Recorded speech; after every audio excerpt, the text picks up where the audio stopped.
मैं गद्दार साबित नहीं होना चाहता। जो डॉक्टर बाबा साहब अम्बेडकर ने कहा था, राजेंद्र भाई आगे बढ़ो, हर तरह से साथ है। राजेंद्र भाई आप आगे बढ़ो, किसी भी तरह की कोई वो नहीं, पूरा देश आपके साथ खड़ा है। जय भीम, जय भीम, जय जय जय जय जय भीम, जय भीम, जय भीम। मैं कितने दिन और जिंदा रहूं, लेकिन दिल में जो तकलीफ है वो इस बात को लेकर है कि मैं बड़े तकलीफ के साथ, बड़े दुखों के साथ इस कारमा को यहां तक लेकर आया और अब पता नहीं मेरा क्या हो। मैंने हजारों साल की गुलामी तोड़ने के लिए अपने 4-4 बच्चों को गंवाया, जवानी में अपनी पत्नी को खो दिया, लेकिन उसके बावजूद भी मैं सिर्फ इसलिए लड़ा क्योंकि मेरे समाज के लोग पढ़ लिख कर आगे बढ़ेंगे और वो सब मिलकर जब समाज की लड़ाई को लड़ेंगे तो भारत से छुआछूत खत्म होगा, भारत से जाति के आधार पर होने वाला उत्पीड़न खत्म होगा।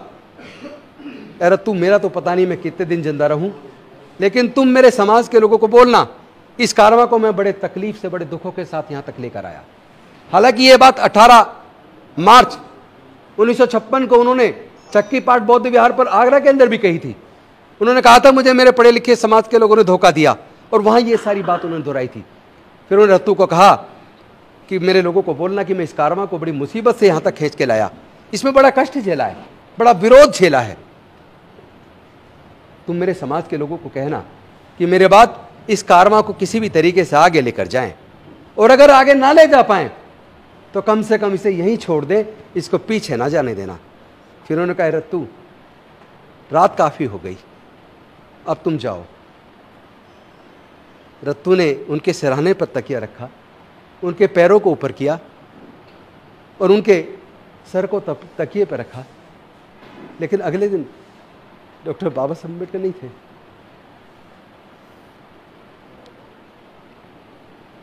मैं गद्दार साबित नहीं होना चाहता। जो डॉक्टर बाबा साहब अम्बेडकर ने कहा था,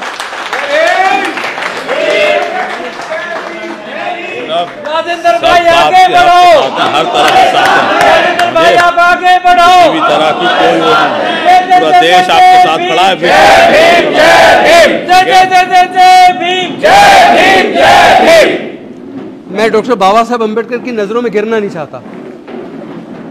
सोचो अगर डॉक्टर बाबा साहब अम्बेडकर अगर हमारे पढ़ाई लिखाई के रास्ते ना खोलते, 3500 साल तक इन्हीं धर्मशास्त्रों में लिखकर हमारे लोगों को पढ़ने लिखने पर धार्मिक बंदिश लगा के रखी, हमारे व्यापार करने पर धार्मिक बंदिश लगा के रखी, हमारे संपत्ति रखने पर धार्मिक बंदिश लगा के रखी।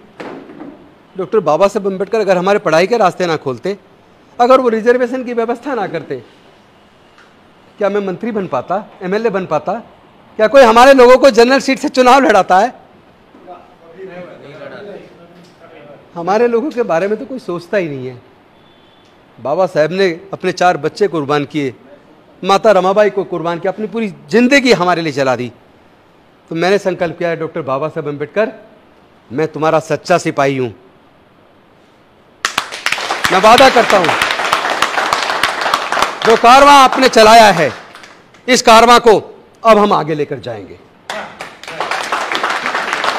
और मैं साफ कर दूं, ये मैं साफ कर देना चाहता हूं, भीम आर्मी वो भी बाबा साहब के सिपाही हैं, समता सैनिक दल वो भी बाबा साहब के सिपाही हैं, मिशन जय भीम वो भी बाबा साहब के सिपाही हैं, the Buddhist society of India वो भी बाबा साहब के सिपाही हैं, कॉन्फेडरेशन, हम सब बाबा साहब के सिपाही। और जो आज गौरव है ना, जो गौरव हमारे पास है, जो ये अच्छे तन पे कपड़े हैं, जो मान सम्मान का जीवन है, केवल डॉक्टर बाबा साहब अम्बेडकर के अकेले संघर्ष से मिला है।